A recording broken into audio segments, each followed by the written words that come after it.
میں بار بار اپنے ویلاگس میں ذکر کر چکا ہوں کہ جو دہشت گرد ہیں، جو ٹی ٹی پی کے لوگ ہیں، جو بی ایل اے کے لوگ ہیں، انہوں نے بہت اپنی جو جائیدادیں ہیں وہ قطر اور یو اے میں بنائی ہیں،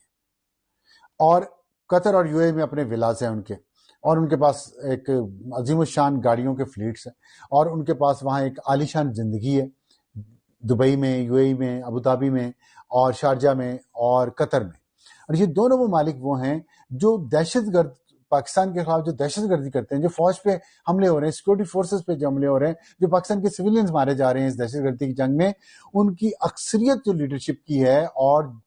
سیکنڈ ایئر لیڈرشپ ہے، ان کو پناہ ان دونوں ممالک میں ملتی ہے۔ اور یو اے کا رول اور پاکستان کے جو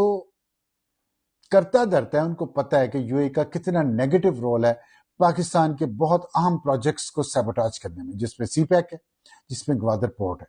اور جس میں بلوچستان کے اندر جو کچھ ہو رہا ہے اس میں یو اے کے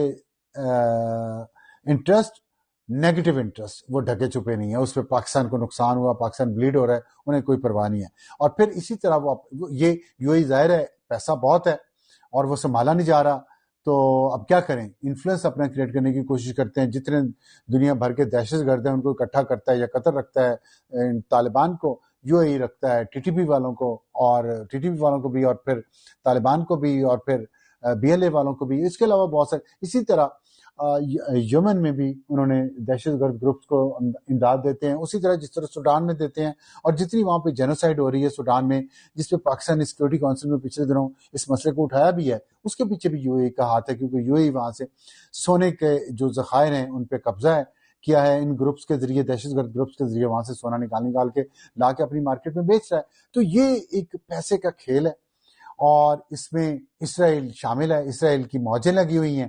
کہ وہ یو اے کو استعمال کر کے اس نے پورے عرب ممالک کے درمیان ایک تفرقہ پیدا کر دیا ہے، جو اب ایک کام شروع ہو گیا ہے، یہ کب تک چلے گا اس کا اندازہ نہیں ہے۔ تو یہ میں وہ فرق بتا رہا تھا آپ کو کہ پاکستان کے تعلقات تو دونوں ممالک سے اچھے، سعودی عرب سے بھی، یو اے کے ساتھ بھی، لیکن پرابلم یہ ہے کہ یو اے نے پاکستان کو یو اے کی طرف سے ٹھنڈی ہوا نہیں آئی۔ $1 بلین کے قریب یو اے نے آج بھی اس غریب ملک کا دینا ہے۔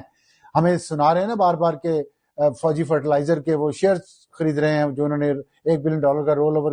کیا ہے، قرضہ دیا ہوا تھا، اب وہ شیئر کے ذریعے ایڈجسٹ کیا جائے گا، بڑا آسان کیا۔ $1 بلین کے قریب پاکستان جو پی ٹی سی ایل کی شیئر